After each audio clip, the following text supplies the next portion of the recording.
Jesus Christ.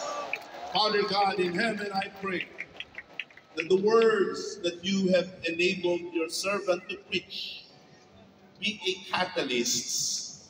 Let it be a catalyst that will drive us to pursue the perfect union, the perfect state of your church.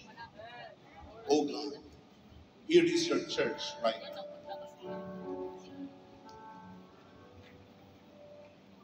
Narito ang iyong kasintahang babae.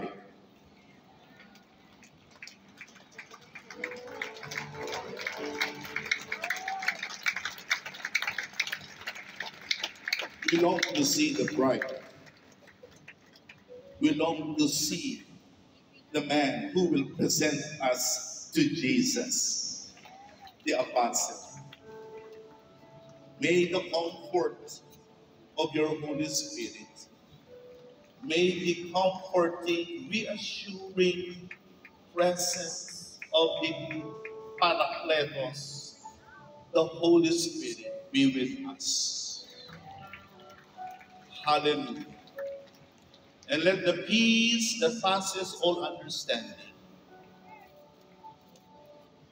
be upon your church.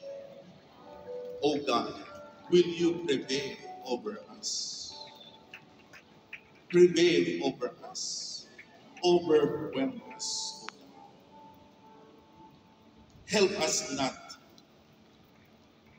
to waste this once in a lifetime opportunity to prove the world wrong and to prove our apostle has always been correct. Naririnig namin sa mga sulok-sulok ang mga pangangantyaw ng mga maninira, ng mga manghuhusik. Naririnig namin sa mga sulok-sulok ang kanilang pangangantyaw, ang kanilang paghamak, ang kanilang pag-abuso sa apostol. Panginoon, hindi kami matitinag ng kasama nila. Lalo na kami ay magkakapit-bisig. Ikaw na po ang bahala sa iyong iglesia.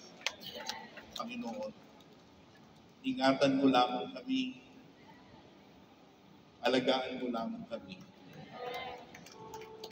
Sundin namin ang salita ni Kristo na kami ay mag-ibigan, magmahalan. Patawarin mo kami, patawarin mo ang iyong iglesia kung kami man ay nagkulang na aming ituring ang iba, na aming pagmanasakitan ng iba. Patawarin mo kami, Panginoon, sa aming mga kakulangan na hindi kami nag-ambag sa ikalalakas, sa ikaisa na iyong iglesia. Bago namin tanggapin ang banal na hapunan, karapatin mo kami, patawarin mo kami, linisin mo kami. At ito ang aming sasabihin.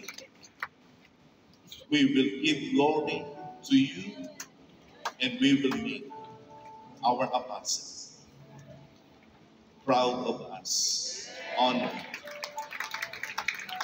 You know our hearts, Lord.